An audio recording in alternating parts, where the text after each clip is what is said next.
National education policy அப்போஸ் பண்ணவங்க தான் அதிகம், அப்போஸ் பண்ண கவுண்ட்ஸ் தான் அதிகம். ஸோ அண்ணாமலைக்கு வந்து ஐபிஎஸ் படித்தாரானே ஒரு யூபிஎஸ்சி எப்படி கிளியர் பண்ணாரேன்னு எனக்கு வந்து சந்தேகம் இருக்கு. ஏன்னா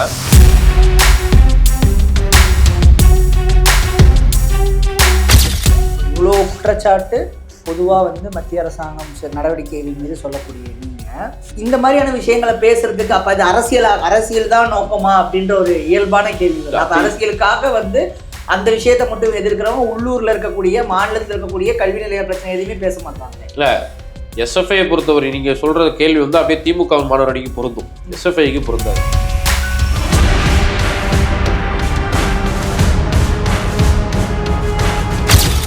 மேஜராக நம்ம புரிஞ்சிக்க வேண்டிய விஷயம் என்னன்னா, இப்போ ஐஐடி டைரக்டர் காமக்கோடி கோமியத்தில் ஆன்டிபயாட்டிக்கான சில விஷயங்கள் இருக்குன்னு அவர் சொல்லியிருந்தாருன்னா பிரச்சனை இல்லை. அகாடமிக் எக்ஸலன்ஸ் இருக்கக்கூடிய ஒரு ஆளை வந்து நீங்கள் ஒரு இன்ஸ்டியூட்டோட டைரக்டராக போட்டே வந்து இவ்வளோ சாஃபனைசேஷன் முத்தியோட இருக்காருன்னு சொன்னால்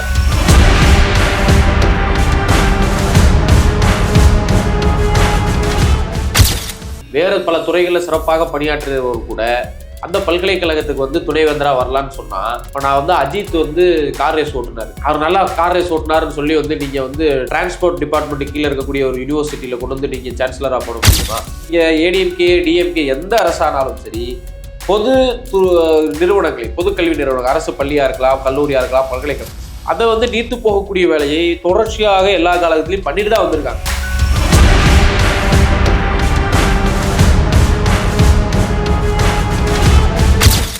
பியாண்ட் ஹெட்லைன்ஸ் நேயர்கள் அனைவருக்கும் வணக்கம். சமீபத்தில் யூஜிசியின் புதிய வரைவறிக்கை பல்வேறு விவாதங்களை ஏற்படுத்திய சூழலில் அது சம்பந்தமாக பல்வேறு விவாதங்கள் நடந்து வருகிறது. இது தொடர்பாக நம்மிடம் பேசுவதற்காக இந்திய மாணவர் சங்கத்தின் மாநில தலைவர் சம்சீர் நம்முடன் இணைந்துள்ளார். வணக்கம். சமீபத்தில் யூஜிசியின் புதிய வரைவறிக்கை பல்வேறு விவாதங்களை ஏற்படுத்தியிருக்கு. இது தொடர்பாக முதல் முறையாக வந்து தமிழக சட்டமன்றத்தில் ஒரு தீர்மானம் நிறைவேற்றப்பட்டது. அதைத் தொடர்ந்து கேரள சட்டமன்றத்திலையும் ஒரு தீர்மானம் நிறைவேற்றப்பட்டது. தீர்மானத்தின் பின்னணி என்ன, ஏன் இதை வந்து எதிர்க்கிறீங்க? பொதுவாக வந்து மத்திய அரசாங்கம் கொண்டு வர எல்லா விஷயத்துக்குமே இந்த மாதிரியான எதிர்ப்பு அப்படின்றது எந்த விதத்தில் நியாயமா? ஒன்றிய அரசு கொண்டு வரக்கூடிய எல்லா விஷயங்களையும் எதிர்க்கிறது அப்படிங்கிறது பொருள்படாது. ஏன் நான் சொல்கிறேன்னா, இப்போது யூஜிசியோட ரெகுலேஷன்ஸ் அதோடைய வரம்புக்குட்பட்டதாக இருக்கணும். ஃபர்ஸ்ட் ஆஃப் ஆல் இங்கே கல்வியை பொறுத்த வரைக்கும் கன்கரண்ட் லிஸ்ட்டில் இருக்கக்கூடிய விஷயம், அதாவது மாநில அரசுக்கும் ஒன்றிய அரசுக்கும் அதிகாரம் இருக்கக்கூடிய ஒரு விஷயம். ஒரு பேட்டர்னை ஒன்றிய கவர்மெண்ட் வந்து பண்ணுதுன்னு சொன்னால், அந்த பேட்டர்னை டிட்டோவாவோ அல்லது அந்த பேட்டர்னை தன்னோட மாநிலத்துக்கு ஏற்ற மாதிரியோ அமைத்து கொள்றதுக்கு பேர் தான் கன்கரண்ட் லிஸ்ட் அப்படிங்கிறது. ஸோ வந்து உங்களுக்கு நேஷ்னல் எஜுகேஷன் பாலிசி 2020ங்கிறத யூனியன் கவர்மெண்ட் வந்து பண்ணும்பொழுது அதை சில ஸ்டேட்ஸ் அக்செப்ட் பண்ணிக்கிறாங்க. ஒரு சில ஸ்டேட்டு தங்க மாநிலத்துக்கு அந்த இண்டிகேஷன்ஸை ஃபாலோ பண்ணுறதுக்கு, அதாவது அதோடைய எய்ம்ஸ் இருக்கு இல்லையா, நேஷ்னல் எஜுகேஷன் பாலிசி என்ன எய்ம் இண்டிகேட் பண்ணுது அப்படியோ அதை ஃபாலோ பண்ணுறதுக்கு அவங்க வந்து ஒரு ஸ்டேட் எஜுகேஷன் பாலிசியும் டெவலப் பண்ணிக்கலாம். இதுதான் கன்கரண்ட் லிஸ்டுடைய பொதுவான புரிதல். இப்போ இந்த யூஜிசியோட ரெகுலேஷன்ஸில் என்ன பிரச்சனை வருதுன்னு சொன்னால், யூனிவர்சிட்டியினுடைய அதிகாரத்தை முழுமையாக ஒன்றிய அரசுக்கும் ஒன்றிய அரசால் நியமிக்கப்படுற ஒரு ஆளுநருக்கும் கொடுக்கக்கூடிய ஒரு ஏற்பாட்டை இந்த யூஜிசியோடைய ரெகுலேஷன்ஸ் பண்ணுது. பட் பல்கலைக்கழகத்துடைய ஏற்கனவே இருக்கக்கூடிய விதிகள் என்னென்னா, மாநில பல்கலைக்கழகங்கள் மாநில சட்டமன்றத்தால் உருவாக்கப்படுவதும் வழிநடத்தப்படுவதும் கலைப்புக்குள்ளாக்கப்படுவதும், இந்த 3 அதிகாரமும் மாநில சட்டமன்றத்திற்குறித்தான ஒரு லெஜிஸ்லேட்டிவ் அசம்பிளிக்கான ஒரு பவர். அது அந்த அமைச்சரவையினுடைய கட்டுப்பாட்டு கீழே இருக்கக்கூடியது. அது தனி சட்டத்தின் மூலம் உருவாக்கப்படலாம் அல்லது பொதுவான மாநில சட்ட பல்கலைக்கழகத்துடைய சட்டத்தின் கீழே உருவாக்கப்படலாம். அப்போ இந்த கொஸ்டின்ஸில் வரும்போது அதிகாரம் அப்படிங்கிறது ரொம்ப முக்கியமானது. அது மாநில அரசுக்கானதாக தான் ஏற்கனவே இருந்தது. இந்த யூஜிசியோட ரெகுலேஷன், விசி அப்பாயின்மெண்ட்டு, டீச்சர்ஸ் அப்பாயின்மெண்ட்டு, இந்த மாதிரியான விஷயங்களும் அதோட பட்ஜெட் சம்மந்தமான விஷயங்களுக்குமான ரெகுலேஷன்ஸ் தான் இப்போ வந்து new guidelines and regulation. But ஆனால் எக்ஸிஸ்டிங்கில் வந்து விசி அப்பாயின்மெண்ட்டுக்கான ரெக்கமெண்டேஷனை தானே வந்து மாநில அரசாங்கம் கொடுக்க முடியும். அதை வந்து எடுக்கிற முடிவு வந்து கவர்னர் கையில் தானே. அதாவது மாநில அரசு கொடுக்குற ரெக்கமெண்டேஷன்ஸில் 3 ஆப்ஷன்ஸ் இருக்குது. 3 ரெக்கமெண்டேஷன்ஸில் நீங்கள் பார்த்தீங்கன்னு சொன்னால், அப்போ ஒரு சர்ச்சிங் கமிட்டியை ஃபார்ம் பண்ணுறது யார், அந்த ரெக்கமெண்டேஷன் கொடுக்குற சர்ச்சிங் கமிட்டியை ஃபார்ம் பண்ணுறது யாருங்கிறதா இப்போ அதிகாரத்துடைய பிரச்சனை. இப்போ நீங்கள் டிஜிபி எடுத்துக்கோங்க அல்லது வந்து சீஃப் செக்ரட்டரி எடுத்துக்கோங்க, இதை வந்து நம்ம தமிழ்நாடு கவர்மெண்டால் அப்பாயிண்ட் பண்ண முடியாது. அவங்க ஒரு ரெக்கமெண்டேஷன் கொடுப்பாங்க. அப்போ அதிகாரம் இந்த இவங்கள யாரோ ஒருத்தருங்களை நீங்கள் சொல்லுங்கிறது தானே தவிர, இப்போ என்னன்னா அந்த ரெக்கமெண்டேஷன் கொடுக்குற அதிகாரமே வந்து தமிழ்நாடு அரசுக்கு இல்லை அல்லது ஒரு மாநில அரசுக்கு இல்லைங்கிறதா இந்த ரெகுலேஷன் சொல்கிற பேட்டர்ன். இந்த பேட்டர்ன் தான் நியூ எஜுகேஷன் பாலிசி, அதாவது நேஷனல் எஜுகேஷன் பாலிசி 2020 சொல்லுது. அப்போ நீங்க வந்து ஒரு சர்ச்சிங் கமிட்டியை பொறுத்த வரைக்கும் எக்ஸிஸ்டிங் மெத்தடில் மாநில அரசு சார்பாக ஒருவரும், பல்கலைக்கழக சிண்டிகேட் அல்லது செனட்ல இருந்து ஒருவரும், வைஸ் சான்சலருடைய ஆளுநருடைய தரப்புல இருந்து 3 பேர் கொண்ட சர்ச்சிங் கமிட்டி அந்த பல்கலைக்கழகத்துடைய நேச்சருக்கும் அதோடைய அகாடமிக்கும் ஏற்ற மாதிரியான ஒரு 3 பேரை ஆளுக்கு ஒருவரை சஜஸ்ட் பண்ணுவாங்க. அல்லது 3 பேரும் காமனாக இருக்கலாம், அல்லது வந்து பொதுவான கருத்தாகவும் இருக்கலாம், இல்லை தனித்தனியாகவும் இருக்கலாம். ஒரு 3 பேரை வந்து ரெக்கமெண்டேட் பண்ணுவாங்க. அந்த 3 பேருடைய ரெக்கமெண்டேஷன்ஸில் ஏதாவது ஒருவரை வந்து ஆளுநர் வந்து வைஸ் சான்சலராக நியமிக்கிற நடவடிக்கை என்பது தமிழ்நாட்டில் தொடர்ந்து இருக்குது. இது இந்த மாநில பல்கலைக்கழகத்துடைய சட்டத்தின் கீழே வரக்கூடிய ஒரு மேட்டர். இப்போ யூஜிசி என்ன சொல்கிறேன்னா, ஒரு சர்ச்சிங் கமிட்டி அமைக்கணும்னா யூஜிசி சார்பில் ஒருத்தர் இருப்பார். ஸோ யூஜிசி அப்படிங்கிறது அந்த அந்த ஆணையமாக பார்க்க வேண்டியதில்லை. அது ஒரு ஒன்றிய யூனியன் கவர்மெண்ட்டுடைய அது அட்டானமஸ் பாடியாவா செயல்படுத்துகிறது இருக்குல்ல கொஸ்டின். யூனியன் கவர்மெண்டோடைய நேஷனல் எஜுகேஷன் பாலிசி இம்ப்ளிமெண்ட் பண்ணக்கான 6 முறை நோட்டிஃபிகேஷன் வந்திருக்கு ஒவ்வொரு ஸ்டேட்ஸுக்கும் 2020 இப்போ வரைக்கும். வெவ்வேறு காரணத்தில் அப்படி இருக்கக்கூடிய யூஜிசியிலேருந்து ஒரு ரெப்ரஸன்டேஷன், ஆளுநர் சார்பாக ஒரு ரெப்ரஸன்டேஷன், செனட் சிண்டிகேட்டில் ஒரு ரெப்ரஸன்டேஷன்னா பல்கலைக்கழகத்தை உருவாக்கி பராமரித்து பல்கலைக்கழகத்தினுடைய கலைப்பு அதிகாரம் கொண்டிருக்கக்கூடிய மாநில அரசுக்கு என்ன அப்படிங்கிற ஒரு கேள்வி என்பது இருக்குது. இது வந்து பல்கலைக்கழகத்துடைய வேந்தர் நியமனத்தில் இருக்கக்கூடிய பிரச்சனை. இது இந்த ரெகுலேஷன்ஸில் இது ஒரு பார்ட்டு தான். இன்னும் அடுத்த ரெகுலேஷன்ஸில் நிறையா விஷயங்களே அவங்க சொல்கிறாங்க. மேஜராக நம்ம புரிஞ்சிக்க வேண்டிய விஷயம் என்னென்னா, இப்போ ஐஐடி டைரக்டர் காமகோடி இவர் வந்து கோமியத்தில் ஆன்டிபயாட்டிக்கான சில விஷயங்கள் இருக்குன்னு அவர் சொல்லியிருந்தாருன்னா பிரச்சனை இல்லை. மனுஷனுடைய யூரின்லேயும் கூட ஆன்டிபயாட்டிக்கல் மேட்டர்ஸ் வந்து இருக்கும். ஆனால் அவர் சொன்னது காய்ச்சல் அடிச்சுட்டு இருந்தது, மருந்து இல்லை, டக்குன்னு வந்து நான் வந்து கோமியம் கொடுத்தேன், ரெடி ஆகிட்டாருன்னு. ஒரு ஐஐடியோடைய பர்பஸ் என்ன, நீங்கள் ஐஐடியோடைய பர்பஸ் என்னன்னு இப்போ பார்லிமெண்ட்டோடைய ஐஐடி உருவாகும் போது ஸ்பெஷல் சட்டத்தின் நாடாளுமன்ற தனி சிறப்பு சட்டத்தில் உருவானது.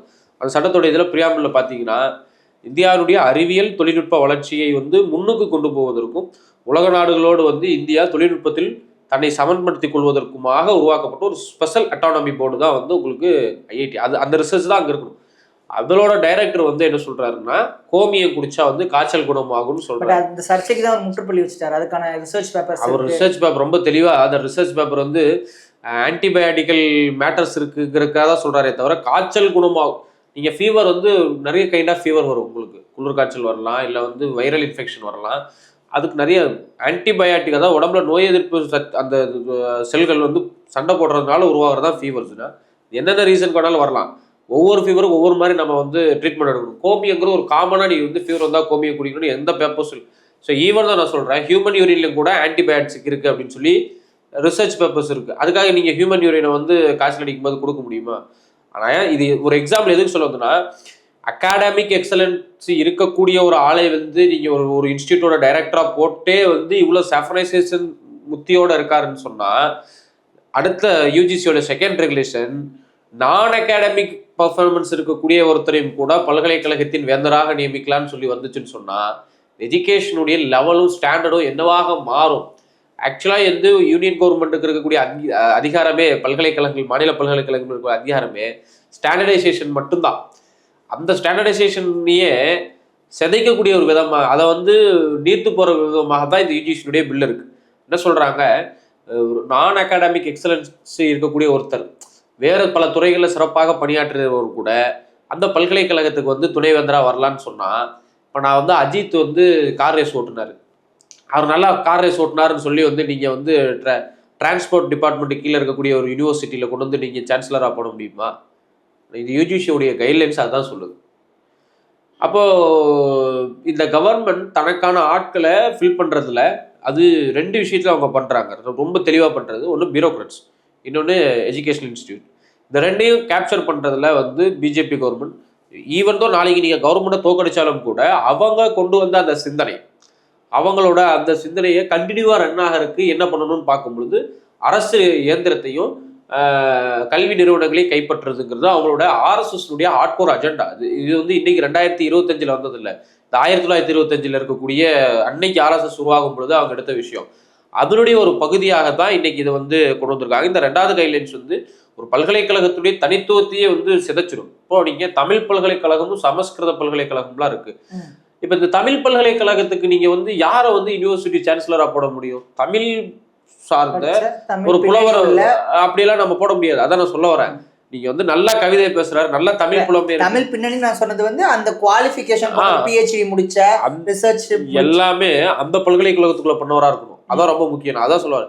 ஏன் அந்த பல்கலைக்கழகத்துல இருக்கிறவர்னு சொன்னா அந்த பல்கலைக்கழகத்துடைய அச்சீவ்மெண்ட்டுக்கும் அந்த பல்கலைக்கழகத்தினுடைய அந்த தனித்தன்மையும் பாதுகாக்கக்கூடிய ஆள் வந்து வெளியிலிருந்து ஒருத்தர். இப்போ வந்து மலேசியன் சிங்கப்பூர்ல நல்ல தமிழ் பல்கலைக்கழகங்கள்லாம் இருக்கு, தமிழ் சேர்ஸ் எல்லாம் இருக்கு. அங்க ஒருத்தர் நல்லா ரிசர்ச் பண்றாரு, நல்ல தமிழ் அகாடமிக் பர்ஃபார்மன்ஸ் நல்லா இருக்குன்னு கொண்டு தான் அவரை நீங்க வந்து தஞ்சை தமிழ் பல்கலைக்கழகத்துக்கு போட்டோம்னா விளங்காது.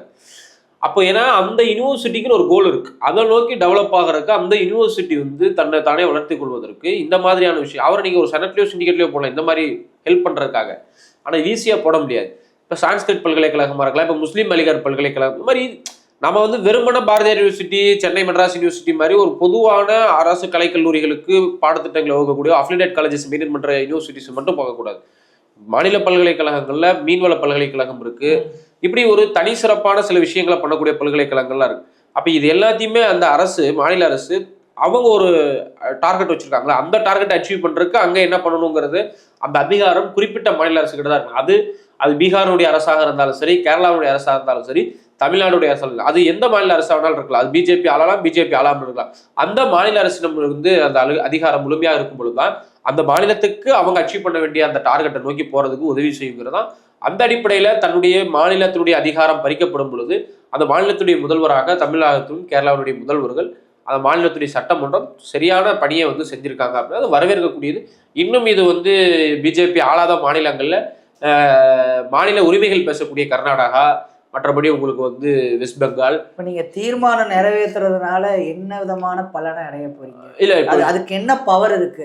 ஏன்னா இப்போ சட்டமன்றத்திலே, தமிழக சட்டமன்றத்திலேயே நிறைய தீர்மானங்கள் நிறைவேற்றப்படுது. டங்ஸ்டனா இருக்கட்டும், அதுக்கான ஒரு தீர்மானம் நிறைவேற்றப்படுது. பட் இது எல்லாமே உங்களுக்கு மத்திய அரசாங்கம் கையில தானே இருக்கு. இப்போ அதாவது கன்கரண்ட் லிஸ்ட்ல இருக்கக்கூடிய ஒரு விஷயத்தை பொறுத்த வரைக்கும் அது ஒரு மாநில அரசினுடைய அதிகாரமும் அதுல இருக்கு. அப்ப அந்த மாநில அரசு அதை வந்து ரிஜெக்ட் பண்றதுங்கிறத எப்படி நீங்க தெரிவிப்பீங்க?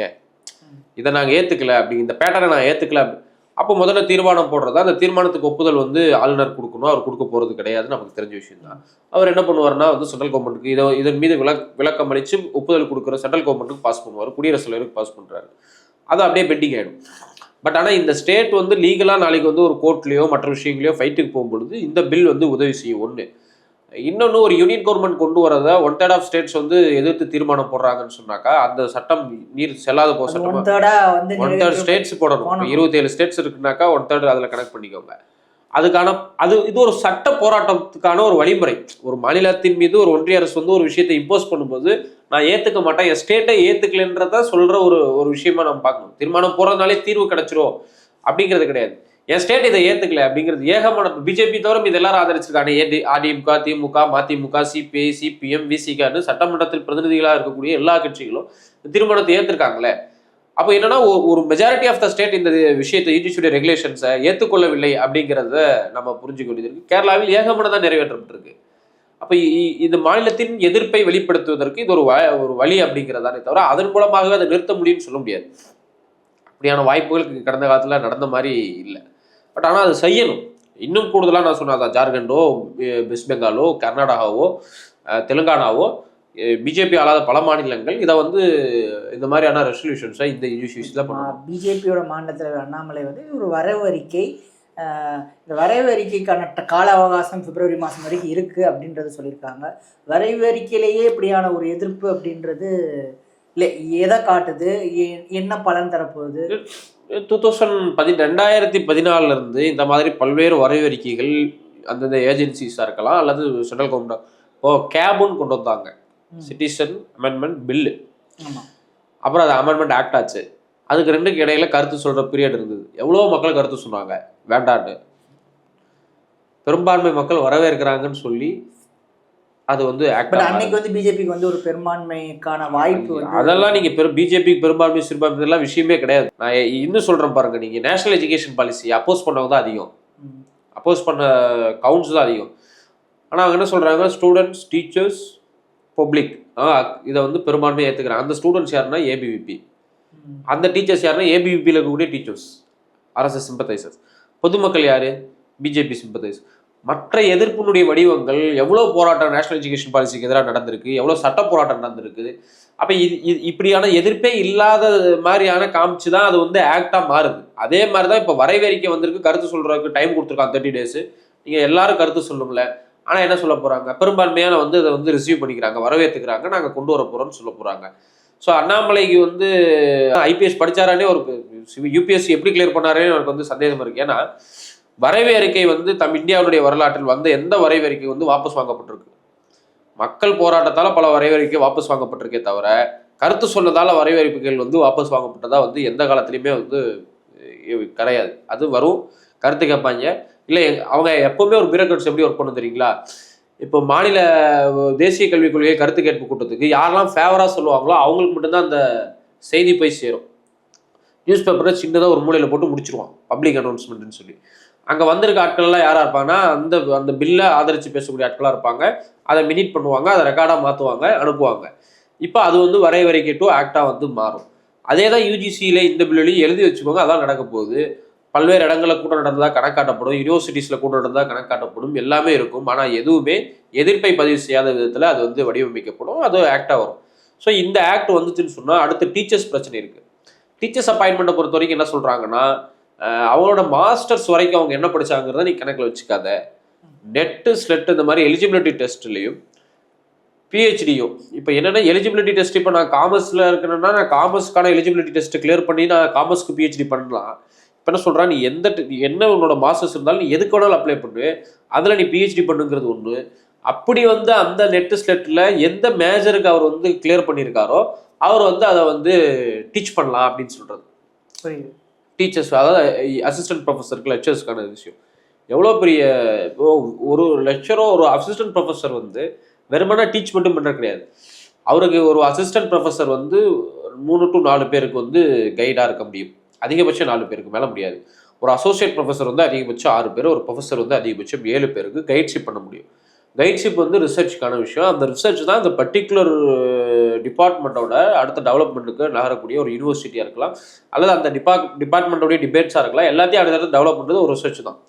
ஒரு ரிசர்ச்சுக்கு வந்து மாஸ்டர்ஸ் வரைக்கும் வந்து அந்த சப்ஜெக்டுடைய பேசிக்ஸே இல்லாமல் ஈஸியாக ஒரு இன்ஸ்டியூட்டில் போய் கோச்சிங் கிளாஸில் போய் ஒரு எலிஜிபிலிட்டி டெஸ்ட்டை வந்து கிராக் பண்ணுற ஒருத்தர் வந்து எப்படி கைட்ஷிப் பண்ண முடியும்? ஸோ அவர் வந்து அதை டீச் பண்ணுறாருன்னா லெக்சர் பண்ணலாம், பட் அந்த விஷயத்தை அந்த சப்ஜெக்டை எப்படி வந்து கடத்த முடியும் மாணவர்கள்ட்ட? அந்த சப்ஜெக்ட் குறித்தான புரிதலே இல்லாத ஒருத்தர் வந்து எப்படி அதை கடத்த முடியும்? நீங்கள் வந்து நான் 12th வரைக்கும் வந்து காமர்ஸ் குரூப் எடுத்துட்டு 11th 12th வந்து இது யூஜியில் வந்து வேறு ஏதோ ஒரு கோர்ஸ் பண்ணுறேன், அடுத்து வந்து பிஜியில் வேறு ஏதோ ஒரு கோர்ஸ் பண்ணுறேன், இப்படி கிராஸ் மேஜர்ஸாகவே பண்ணிவிட்டு கடைசியாக எனக்கு வந்து நெட் எக்ஸாமில் வந்து இருக்கிறதுலே கம்மியான ஆடியன்ஸ் எந்த கோர்ஸுக்கு பார்ட்டிசிபேட் பண்ணுறாங்கன்னு பார்த்துட்டு அந்த கோர்ஸுக்கு நான் வந்து ஒரு கோச்சிங் கிளாஸ் போய் ஈஸியாக அதை கிராக் பண்ணிட்டேன்னு வச்சுக்கோங்களேன், என்னால் எப்படி அதை டீச் பண்ண முடியும்?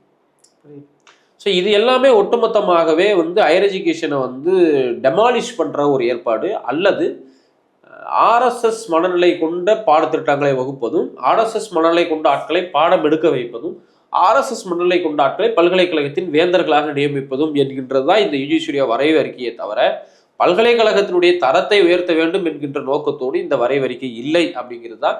இது வந்து நாம அகாடமிக் ஃபீல்டுல இருந்து சொல்றோம். அண்ணாமலைக்கு என்ன அகாடமிக் ஃபீல்டு இருக்குது? ஏங்க அவருக்கு வந்து ஒரு மாநில தேர்தல் ஆணையத்துக்கு என்ன பவர் இருக்கு, தேசிய தேர்தல் ஆணையத்துக்கு என்ன பவர் இருக்குன்னே தெரியாதாளுங்க. உள்ளாட்சி தேர்தலில் குழப்பம்னு சொல்லிட்டு வந்து இந்திய தேர்தல் ஆணையத்துக்கு போனால் தானே அவரு. அப்படி அதனால அவர் ஒரு அரசியல் கட்சி தலைவருக்கு எந்த தேர்தல் ஆணையத்துக்கு என்ன பவர் இருக்குன்னே தெரியாத அரசியல் கட்சி தலைவர். அகாடமிக்கா என்ன அவருக்கு புரிதல் இருக்க போகுது? ஒரு புரிதலும் கிடையாது. இதே அண்ணாமலை வந்து பிஜேபியில் சேரக்கு முன்னாடி நீட் தேர்வு தமிழ்நாட்டுக்கு மிகப்பெரிய துரோகம்னு பேசினாரு. அதே அண்ணாமலை வந்து பிஜேபியில் சேர்ந்ததுக்கப்புறம் நீட் வேணுங்க, திமுக கட்சியெல்லாம் வந்து பிரைவேட் மெடிக்கல் காலேஜை வச்சுக்கிட்டு வந்து அதுக்கு அட்மிஷன் கிடைக்கலன்னு அழுகுறாங்கன்ற ஆக்சுவல் பிரைவேட் மெடிக்கல் காலேஜுக்கு நல்ல லாபம் கொடுக்கக்கூடிய ஒரு தேர்வு தான் இந்த நீட் தேர்வு. நீங்கள் வந்து அவ்வளோ தூரம் வந்து இந்த பிரைவேட் மெடிக்கல் காலேஜஸ் மட்டும் கிடையாது, மெடிக்கல் காலேஜ் வச்சிருக்கவனே இன்ஸ்டியூட்டும் வச்சிருக்கான், நீட் இன்ஸ்டியூட் வச்சிருக்கவனே ஹையர் செகண்டரி ஸ்கூல் வச்சிருக்கான். ஹையர் செகண்டரி ஸ்கூலில் 12th ஒரு ஃபீஸு, அது போக extra NEET coaching, JEE IIT கோச்சிங்னு சொல்லி அந்த கோச்சிங்கு தனி ஃபீஸுன்னு தனியார் கல்வி நிறுவனங்கள் நல்லா லாபம் சம்பாதிக்கிறக்கூடிய ஏற்பாடு தான் நீட் மாதிரியான கியூட் மாதிரியான தேர்வுகள் பண்ணுது. ஆனால் இவர் என்ன சொல்றாரு, அண்ணாமலை என்ன சொல்லுவாருனாக்கா, தனியார் கல்லூரிகள் வச்சிருக்கிறவங்களாம் பணம் சம்பாதிக்க முடியல நீட் வந்ததால அப்படின்னு. உண்மைக்கு புறம்பா பேசக்கூடிய ஆளு சுத்தமா வந்து. அதனால தமிழ்நாட்டுடைய கல்வி வரலாறு பொறுத்த வரைக்கும் நீங்க சொன்ன ஜிஆர்னு சொல்லக்கூடிய கிராஸ் என்ரோல்மெண்ட் ரேஷியோ அதிகமா இருக்கக்கூடிய ஒரு நாடு, அதிகமாக படிப்புக்கு முக்கியத்துவம் கொடுக்கக்கூடிய ஒரு பகுதி இது. நிறைய பிஹெச்டி வந்து ரிசர்ச் பேப்பர்ஸ் பப்ளிஷ் ஆகக்கூடிய அல்லது ரிசர்ச் ஃபெலோஷிப்பில் அல்லது ரிசர்ச் பண்ணக்கூடியவங்க இருக்கக்கூடிய ஒரு ஸ்டேட் வந்து தமிழ்நாடு தான். தமிழ்நாட்டுடைய யூனிவர்சிட்டிஸுடைய டெவலப்மெண்ட் வந்து உங்களுக்கு வந்து ஆல் இண்டியா ரேங்கிங்லேயே நம்மளுடைய மாநிலத்திலேருந்து பல பல்கலைக்கழகங்கள் அந்த ரேங்கில் டாப் 10க்குள்ளே வருது. அப்படி இருக்கக்கூடிய ஒரு மாநிலத்தினுடைய வரலாறை வந்து புரிந்து கொண்டு நாம் இந்த யூஜிசி அறிக்கையை வந்து பார்க்க வேண்டியது இருக்குது. ஸோ உயர்கல்வி நிறுவனங்களுடைய தனித்தன்மையும் அதோட அட்டானமஸையும் பாதுகாக்க வேண்டியது அவசியமானது. அதில் வந்து ஒரு ஒன்றிய யூனியன் கவர்மெண்ட் வந்து அதில் வந்து நான் அப்பர் ஹேண்ட் எடுப்பேன்னு சொல்லும்போது அது வந்து இன்னைக்கு பல பல்கலைக்கழகங்கள் சந்திச்சுட்டு இருக்கக்கூடிய பிரச்சனை. ஹெச்யூஆ இருக்கலாம், ஜேஎன்யூ, நீங்கள் சென்ட்ரல் யூனிவர்சிட்டிஸில் நீங்கள் ரோஹித் விமலாவோட டெத்து காரணம் என்ன? முழுக்க ஆர்எஸ்எஸ் மனநிலையோட ரோஹித் விமலாவை அப்ரோச் பண்ணது, அவருடைய ஃபெலோஷிப்பை கட் பண்ணது, 2 வருஷம் ஃபெலோஷிப்பை திருப்பி கொடுன்னு சொல்லி அவர் மேலே கிரிமினல் கேஸ் போட்டு அந்த மாணவனுடைய மன உளைச்சலை வந்து அதிகப்படுத்தி அவன் அந்த இன்ஸ்டியூட்டை விட்டு ஹாஸ்டல் விட்டு நடுராத்திரியில் வெக்கேட் பண்ண வச்சு இதெல்லாம் எதுக்காக நடந்தது? ஆர்எஸ்எஸ் பிஜேபி அந்த டைம்ல வந்து அவர் அப்போஸ் பண்ணாருங்கிறதுக்காக அங்க இருக்க விசி டைரக்டா அந்த ஸ்டூடெண்ட் அட்டாக் பண்ணி அவன் சூசைட் பண்றான். இன்னை வரைக்கும் அந்த சூசைடு காரணமான விசிஓ அந்த மேனேஜ்மெண்ட்ல ஒருத்தர் கூட தண்டிக்கப்படல. இதெல்லாம் சென்ட்ரல் யூனிவர்சிட்டியில் நடக்கிற, நாளைக்கு இது ஸ்டேட் யூனிவர்சிட்டியில் நடக்கும். ஸ்டூடெண்ட்ஸோட எக்ஸிஸ்டன்ஸையும் அவங்களோட ரெசிஸ்டன்ஸ் கெப்பாசிட்டியும் வந்து கொஸ்டின் மார்க்காக மாறுது. அப்போ பல்கலைக்கழகத்தில் படிக்கக்கூடிய மாணவர்களுடைய கல்வி சுதந்திரமும் கல்வி சுதந்திரத்தோடு இணைந்திருக்கக்கூடிய அரசின் மீது கேள்வி கேட்கக்கூடிய அதிகாரமும் சுதந்திரமும் பாதிக்கப்படுது. இவ்வளோ குற்றச்சாட்டு பொதுவாக வந்து மத்திய அரசாங்கம் நடவடிக்கைகள் மீது சொல்லக்கூடிய நீங்கள், மாநில அரசாங்கங்கள் செய்யக்கூடிய விஷயங்கள், நிறைய விஷயங்கள் கல்வி நிலையங்களில் பாதிப்பை ஏற்படுத்துது. உதாரணமாக நமக்கு செட் எக்ஸாம் தெரியும், அறிவிக்கப்பட்டது, அப்புறம் வந்து இப்போ வரைக்கும் நடக்கப்படல.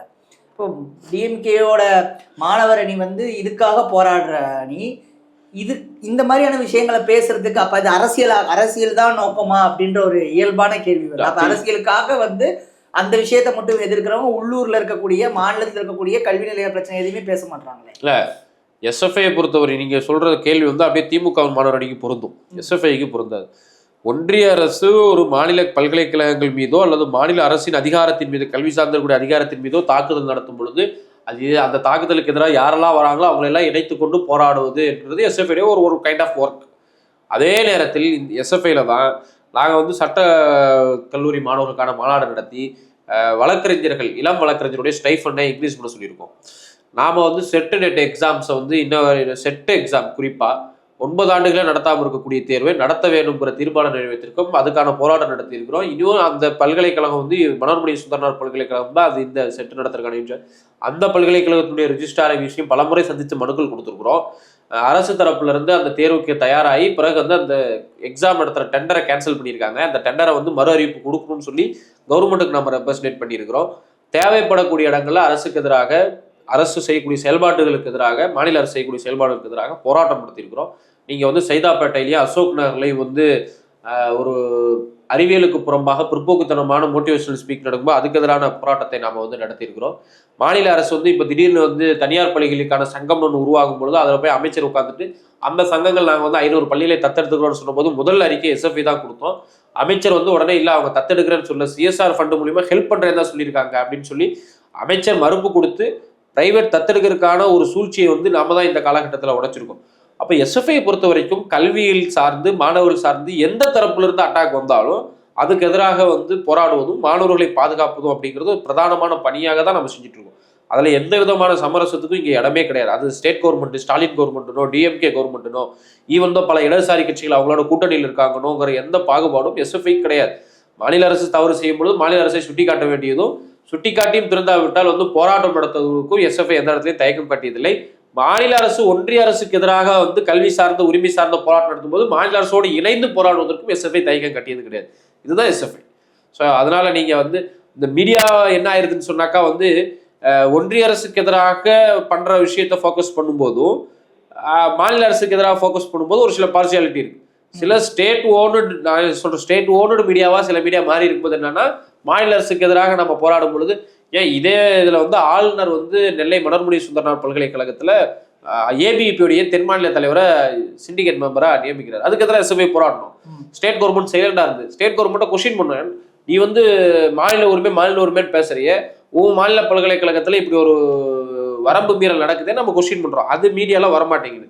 அதே நம்ம ஸ்டேட் கவர்மெண்டோட சேர்ந்து வந்து யூனியன் கவர்மெண்ட் அப்போஸ் பண்ணும்போது அது மீடியாவில் வருது. அதுக்கு நாம வந்து பலியாகிட முடியாது. பஸ் எஸ்எஃப்ஐயோடைய சரியான போராட்டங்கள் எல்லா காலகட்டத்திலையும் கல்வி மீதான தாக்குதலில் தொடர்ச்சியாக நடந்துட்டு இருக்கு. ஒரு சில போராட்டங்களில் ஒரு முன்ன பின்ன ஏற்ற இறக்கம் இருக்கலாம், எண்ணிக்கையிலையோ அல்லது வந்து அதனுடைய கெப்பாசிட்டிலையோ ஏற்ற இறக்கம் இருக்கலாமே தவிர போராட்ட குணத்தில் எந்த விதமான சமரசம் என்பது இடமில்லாமல் நம்ம வந்து பண்ணிட்டு தான் இருக்கோம்.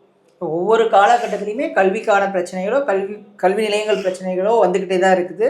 அது ஆண்ட கட்சியான அதிமுகவும் சரி, ஆளும் கட்சியான டிஎம்கேவும் சரி, இவங்க இந்த மாதிரியான விஷயங்கள்ல அரசியல் கண்ணோட்டத்தோட தான் முடிவெடுக்கிறாங்கன்னு அப்ப நம்ம எடுத்துக்கலாமா? அதாவது நீங்க ரொம்ப முக்கியமா புரிஞ்சுக்கொள்ள வேண்டியது யூனியன் கவர்மெண்டோடைய பொருளாதார கொள்கைகள் நியூ லிபரலைசேஷன் பொருளாதார கொள்கை தான். அதாவது தனியார் மையம், தாராள மையம், உலக மையம். இதுடைய ஒரு ஸ்டேட் வெர்ஷன் தான் டிஎம்கேவா இருக்கலாம், ஏடிஎம்கேவா இருக்கலாம். பிரைவேட் காலேஜ் வேணான்னு அவங்க பேச போகிறது கிடையாது. பிரைவேட் யூனிவர்சிட்டிஸ் வேணாலும் அவங்க பேச போகிறது கிடையாது. பிரைவேட் பார்ட்னர்ஷிப் வேணாலும் அவங்க பேச போகிறது கிடையாது. ஏன்னா அவங்களுடைய கொள்கையாகவே அவங்க இந்த எல்பிஜி ஆதரிக்கக்கூடிய ஆட்கள் தான். அப்படி இருக்கும் பொழுது நீங்கள் ஏடிஎம்கே டிஎம்கே எந்த அரசானாலும் சரி, பொது நிறுவனங்களை, பொது கல்வி நிறுவனங்கள், அரசு பள்ளியாக இருக்கலாம், கல்லூரியாக இருக்கலாம், பல்கலைக்கழகம், அதை வந்து நீத்து போகக்கூடிய வேலையை தொடர்ச்சியாக எல்லா காலத்திலையும் பண்ணிட்டு தான் வந்திருக்காங்க. நீங்கள் முதல் பிரைவேட் மெடிக்கல் காலேஜ் எம்ஜிஆர் பீரியடில் வருது, முதல் பிரைவேட் லா காலேஜ் ஒரு ஆட்சியில் வருது. இப்படி நீங்கள் பார்த்தீங்கன்னா எல்லாருமே பிரைவேட்டைசேஷனுக்கு வந்து கிரீன் சிக்னல் தான்.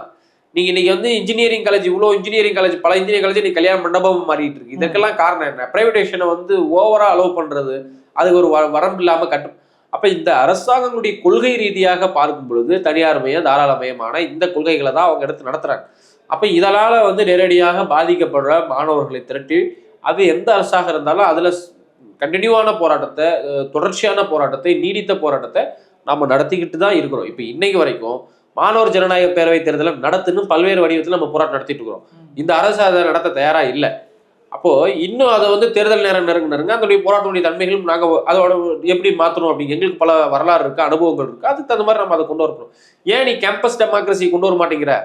யூனியன் கவர்மெண்ட் அப்போஸ் பண்ற நீ ஸ்டேட்டுக்குள்ள ஏன் கேம்பஸ் டெமோக்ரஸி அலோவ் பண்ண மாட்டேங்கிற? ஏன் டெமோக்ராட்டிக் எலெக்ஷன் நீ அலோவ் பண்ண மாட்டேங்கிறதும் இந்த அரசை நோக்கி நம்ம கேள்வி கேட்டுட்டு தான் இருக்கும்.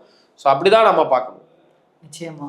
இப்போ யூஜிசி கொண்டு வந்துள்ள இந்த வரைவு அறிக்கையோட அடுத்த கட்டம் என்னவா இருக்கும்? ஒருவேளை அது வந்து சட்டமாகும் பட்சத்தில் இல்லை, இப்போ இது வந்து நம்ம வந்து அடுத்து இப்போ அரசு என்ன செய்ய போகுது அப்படின்னா, எனக்கு தெரிஞ்சு என்னுடைய கணிப்பு சரியாக இருந்தால் அடுத்து சுப்ரீம் கோர்ட்டுக்கு போவாங்க. இதை வந்து ஸ்டே கேட்டு கேரளா போகும், தமிழ்நாடும் போகும். இது வந்து எனக்கு தெரிஞ்சு 100% வரைவு அறிக்கை ஆக்டா மாறுறதுக்கு 100% வாய்ப்பு இருக்குது. அதுக்கான ஏற்பாடு அப்படின்னு மாற. அப்போ இன்னொரு கேள்வி இருக்கு, அதுக்கான பெரும்பான்மை அப்படின்ற ஒரு கொஸ்டின் வருது. இது பார்லிமெண்ட்டுக்குள்ளே வரல. இல்லை, இது வந்து அந்த அந்த யூஜிசிக்கு ஏற்கனவே கொடுக்கப்பட்டிருக்கக்கூடிய அதிகாரத்தின்படி அவன் ஒரு நியூ ரெகுலேஷன்ஸை கொடுக்குறான். ஸோ இதை நீங்கள் பார்லிமெண்ட்டில் எப்படி சேலஞ்ச் பண்ணுவீங்க? பார்லிமெண்ட்டோட பில்லிலிருந்து இது வரல, ஏற்கனவே இருக்க எக்ஸிஸ்டிங் பில்லிலிருந்து வரக்கூடிய ஒரு விஷயம். ஸோ அதனால் வந்து இதை நம்ம வந்து டைரெக்டாக சுப்ரீம் கோர்ட்டில் தான் அப்ரோச் பண்ண முடியும். ஸோ அது நான் என்ன பார்க்குறேன் அப்படின்னா, அது சட்டமாக வருகின்ற பொழுது மாநில பல்கலைக்கழகங்களை பாதுகாக்க வேண்டிய போராட்டத்தை அரசு கோர்ட்டுக்குள்ளேயும் கோர்ட்டுக்கு வெளியேயும் நடத்த வேண்டிய தேவை என்பது இருக்குது. இல்லைன்னா நம்ம வந்து இப்படி எதிர்த்தோம் அப்படின்னு ஹிஸ்ட்ரியில் ரெக்கார்ட் பண்ணிட்டு போயிடலாமே தவிர அதை வந்து நம்மளால் தடுக்க முடியாது. அப்போ வந்து தடுப்பதற்கு நீங்கள் வந்து நீட் போராட்டம் பீக்கில் இருந்தபோது தான் 7.5% இடஒதுக்கீடு வந்து கிடச்சிது. நீட் போராட்டம் பீக்குக்கு போகிறதுக்கு மிக முக்கியமான காரணம் இந்திய மாணவர் சங்கத்தினுடைய போராட்டம். கிட்டத்தட்ட வந்து எங்களுடைய தோழர்களே வந்து ஒரு 100க்கும் மேற்பட்ட தோழர்கள் சிறைப்படுத்தப்பட்டாங்க. அவங்கள கைது பண்ணி சிறையில் வச்சாதான் இந்த போராட்டத்தை செட்டில் பண்ண முடியுங்கிற இடத்துக்கு அன்றைக்கி அதிமுக அரசு வந்தது. அப்போது அது வந்து இன்னைக்கு வந்து நீட்டை நம்ம வந்து இன்றைக்குமே வந்து அதை வந்து திரும்ப பெறணும்னு சொல்லிக்கிட்டு இருக்க காலகட்டத்திலையும் கூட அரசு பள்ளி மாணவர்களை வந்து ஒரு 7.5 விழுக்காடு வந்து பாதுகாக்கும். அதையாவது நம்மளால குறைந்தபட்சம் கொண்டு வர முடிஞ்சது. அதுக்கு யூனியன் கவர்மெண்டோட ஒப்புதலும் வாங்க முடிஞ்சது இல்லை. அப்படிதான் இந்த யூஜிசிக்கு எதிராக நம்ம போராட்டம் நடத்தக்கூடிய இதே ஏக காலத்தில் இதுக்கு ஏதாவது ஒரு வளையம் போட முடியுமா அப்படிங்கிறதையும் வந்து நம்ம வந்து லீகலாக பார்க்க வேணும். அதே நேரத்தில் மாணவர்களுடைய போராட்டத்தை அரசு வந்து கடுமையாக ஒடுக்கி அடக்கி அதன் மீது ஒரு பெரிய சித்திரவாதையெல்லாம் கட்டவிழ்த்து விடாமல் மாணவர்களுடைய போராட்டத்தை அரசின் ஒரு ஆதரவு போராட்டமாக கருதி அதை அனுமதிக்க வேண்டிய பண்பும் தமிழ்நாடு அரசிடம் இருந்து எதிர்பார்க்கிறோம் அப்படிங்கிறது தான். பல்வேறு கருத்துக்களை இன்று எங்களுடன் பகிர்ந்ததுக்கு மிக்க நன்றி. வேறொரு நிகழ்ச்சியில் வேறொரு தலைப்பில் சந்திப்போம். நன்றி.